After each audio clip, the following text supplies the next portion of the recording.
Hey, how's it going? And welcome to another video. It's been a while, but I'm back. Modern Warfare 2 just came out, at least the campaign, and today I want to give my thoughts exactly on what I think about the Modern Warfare 2 campaign. Now, for me at least, I really liked the campaign for what it was. Now, it's not the most groundbreaking thing in the world, but I think what Infinity Ward did here is kind of unique. And honestly, this campaign has been one of the more unique, more creative, I guess you can say, design campaigns in terms of gameplay. Now, that doesn't mean that it's good, it's all good. There are a couple bad spots, but for the most part, like a lot of the scenarios in this game are quite different from what other games in the series have done before. So I'm going to be talking about what I liked, what I thought was mid, and what I really didn't like. I want to first talk about the gunplay and the graphics. Obviously, given Infinity Ward and the Modern Warfare 2019 game, gunplay is fantastic, second to none, honestly, for the Call of Duty series, in my opinion. And it feels fantastic in this game. Graphics also feel really good, or actually look really good. Sorry, not feel, that you can't feel a graphics. But anyways, yeah, graphics look really immersive. They look really good, especially the in-game cinematics look really great, really crisp this time around. So next up, I want to talk about characters. I honestly think that this game has some of the most well-written characters and the most well-written character development stories I've seen. Reminds me a lot of Infinite Warfare campaigns, which had really good character-specific storylines, and this game really kind of almost like follows that to a T. Just the development of not just who you play as, but also the side characters, Soap and Ghost, their relationship, and Ghost specifically, like him basically developing more as a reliance and understanding what it means to be as a team. That was really cool. The dynamic between Soap and Ghost, really, especially in one of the missions, was really well done. I really enjoyed it. It wasn't forced on you, but at the same time, it wasn't so boring or so, I guess, slogging along. It wasn't too generic either, which was really great. Price really didn't have any character development. That was probably the biggest outlier, I guess. But overall, like, even the new characters like Alejandro, really strong character, really strong new character who actually had a pretty deep connection with some of the bad guys in this game. And honestly, like, he had some of the best character development as well alongside of Ghost. So honestly, props to Infinity Ward. They made a really compelling cast of characters here.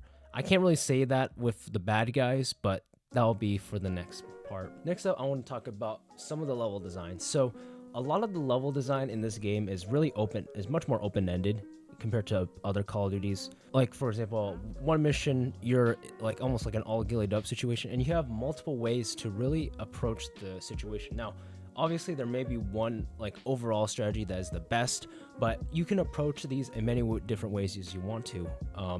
This is really cool, and honestly, like, I wish we had more missions like this, I guess you can say. That open-ended is what I love about other games. Being able to approach it in any way scenario without any penalties is great in my eyes. Also, they did some pretty unique things with this game as well, but not all of it was good. Some of the good ones was basically, first of all, the sprinkling a lot of the clean house-esque missions, where you're basically raiding a house and you're trying to find enemies and kill them, and like trying to make sure that who you kill is not a civilian. Trying to keep your eyes up, and then like enemies can be like literally underneath, on top. They can react. They actually react really well in this game, and that's another thing. The AI in this game is really surprisingly good for a Call of Duty game. They will play aggressive if you're on low on health or if you're pinned down. Some will stay in the back and snipe you from afar. They don't try to rush in, which is really good. Honestly, like, the AI in this game is quite good compared to other Call of Duty games. But back to the clean house missions, they're pretty typical. That was probably one of the best parts of Modern Warfare 19, so glad to see that being kind of sprinkled around. Not forced, but like sprinkled around. So yeah. So that's really all I have for the good. Let's talk about the mid. The story was pretty mid. I don't think the story was as engaging as I would like it to be. There's nothing wrong with it per se, but it felt really and extremely predictable, especially with the characters that were returning, like Shepard and Shadow Company. It was kind of predictable on what would have happened. Doesn't mean that the story is bad in any ways. I just think that the story is pretty average and doesn't really carry a whole lot compared to the individual characters, specifically the protagonists. Next up, I want to talk about difficulty. This campaign is a lot more difficult than other Call of Duty campaigns, at least from my eyes. I played it on Hardened, I beat the game on Hardened, and it was kicking my ass pretty quickly. The AI and stuff, they react pretty fast, but honestly, a lot of the issues with the difficulty, really a lot of it stems from the fact that they're armored enemies. Now, I don't mind armored enemies that much, but the fact that they spawn so frequently in the camp, especially in the latter half of the campaign, make them not like super difficult to deal with, but they become increasingly annoying just because of how frequent they spawn. But in terms of that, like the Modern Warfare 2 campaign overall is a good challenge, though I would like to see it a tiny bit easier for the lower levels, just because I see a lot of people complaining about how difficult this game is even on regular, though I didn't really have that issue. Though if you are like a newcomer, then that's going to be a pretty big issue. So last thing I want to talk about is the crafting mechanic and the backpack mechanic. These are mechanics that most likely are going to be in Warzone and DMZ, and I'm assuming the Spec Ops. Crafting is fine. It's really easy to do with like simple button clicks, but the problem is that once you craft something, once you like start to craft, you are committed to the crafting. You cannot cancel it if needs be. So like in some missions where you're crafting something and an enemy stops by, sees you, and you have to attack, there's no way you can attack them. You literally have to run around, wait for your animation to finish, and just before you can react with a weapon.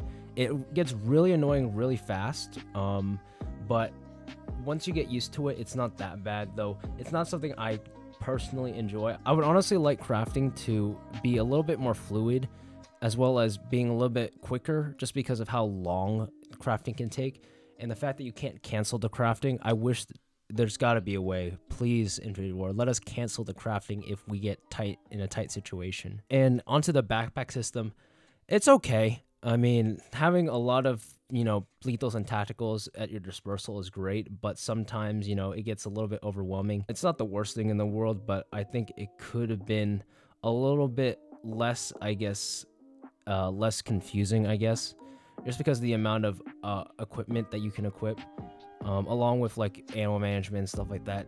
That's just a nitpick for me.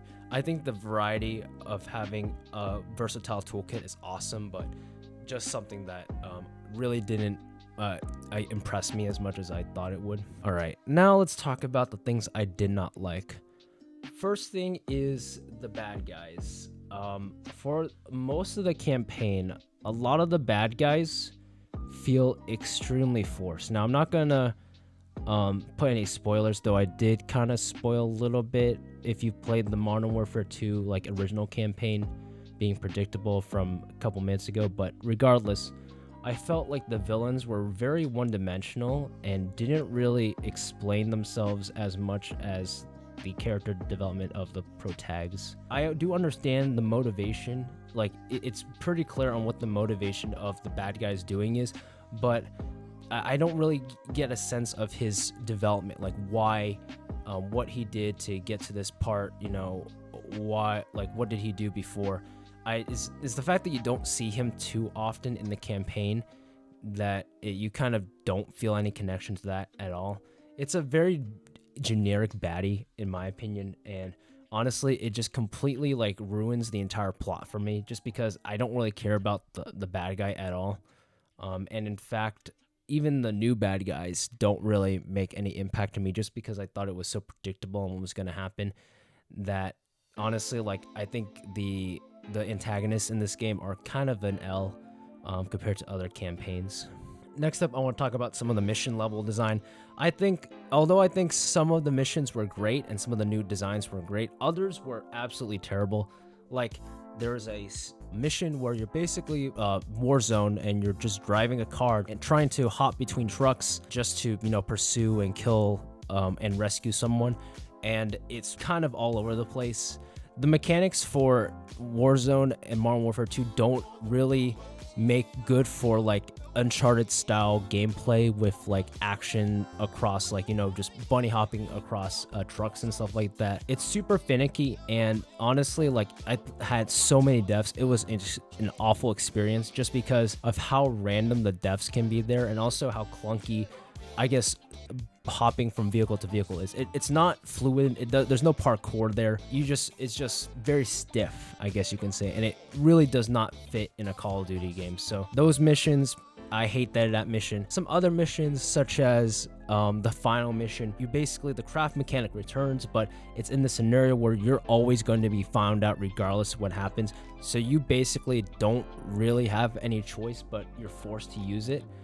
That part really pisses me off, just because of how many times you can be found by the most random crap, and you literally don't have anything because you're just scouring.